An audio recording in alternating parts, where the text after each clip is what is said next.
Ça va peut-être vous paraître drôle, mais pour découvrir les dessous de Lara, il faut s'envoyer en l'air, direction l'Angleterre, plus précisément à Derby, au siège de Core Design, qui ressemble presque à un concessionnaire automobile. En tout cas, c'est ici, dans cette maison bien british, qu'a été créé le dernier épisode de Tomb Raider. Une quinzaine de personnes a bossé sur le jeu avec chacune une tâche bien précise, que ce soit la construction des niveaux, le design des personnages, leur animation, l'intelligence artificielle ou encore la musique et les bruitages. Tout est fait ici, sous l'œil vigilant de Mr. Adrian Smith, responsable du développement, et pour qui Tomb Raider, la révélation finale devrait aussi être une révélation en termes de programmation et bien sûr de correction. Je pense que ce qui est important avec la révélation finale, c'est le titre en soi. Cet épisode va vraiment être nouveau et différent de ce que les gens ont pu voir avant. C'est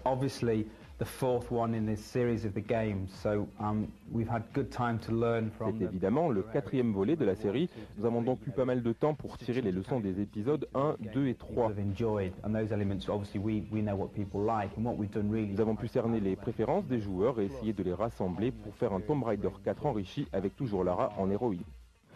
Ouais, forcément ça fait du boulot, et pour arriver à ce résultat, les lutins de Core Design se sont mis à bosser sur le quatrième épisode avant même la fin de Tomb Raider 3, c'est-à-dire il y a quand même à peu près 2 ans, et on peut comprendre. Vous allez voir à quel point la construction d'un jeu comme celui-ci demande un travail d'une minutie impressionnante. On commence par le design des niveaux. Vous savez, ces grandes salles dans lesquelles vous avez erré en mangeant votre clavier touche après touche, eh bien le responsable, ou plutôt le créateur, c'est lui.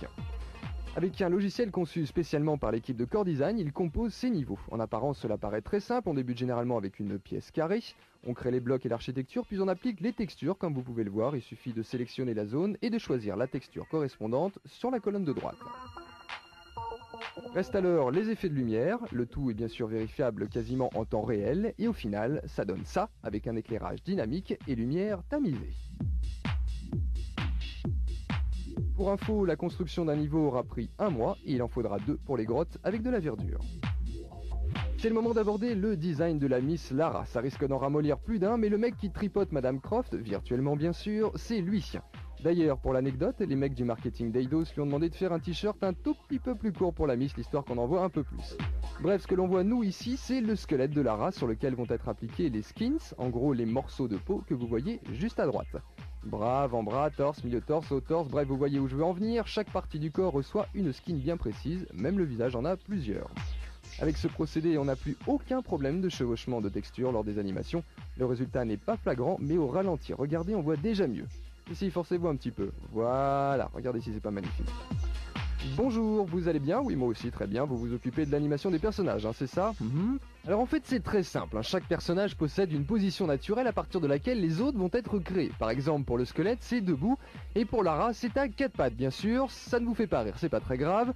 Ensuite, l'animateur prépare 30 ou 40 cycles d'animation par personnage, certains peuvent aller jusqu'à 70 animations en fonction de son intelligence artificielle. Imaginez donc le boulot quand on sait qu'il faut 4 heures pour un cycle d'animation comme celui-ci. Au final, Lara ouvrira ses portes avec grâce et nonchalance, tout en mimant parfaitement le grimper à la corde.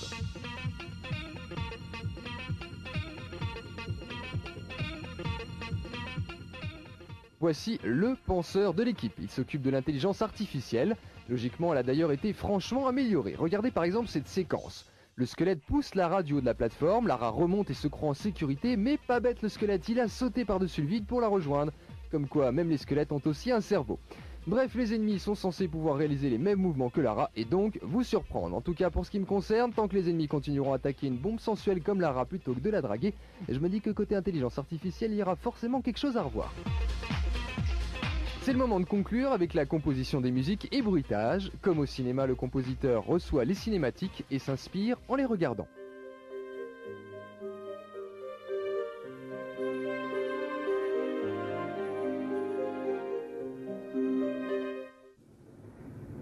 À gauche de l'écran, eh bien, ce sont les sons qui s'enchaînent, mais bien sûr pour arriver à ce stade, il a fallu travailler longtemps. Vous allez bientôt découvrir la suite des événements.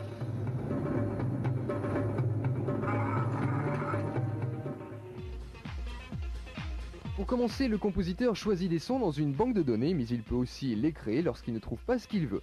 Il mélange alors la musique et les bruitages pour obtenir une ambiance qu'il voudrait bien sûr à couper le souffle, et quand il est satisfait, il n'a plus qu'à placer les morceaux d'atmosphère sonore dans le timing de la cinématique, et vous pouvez admirer le résultat.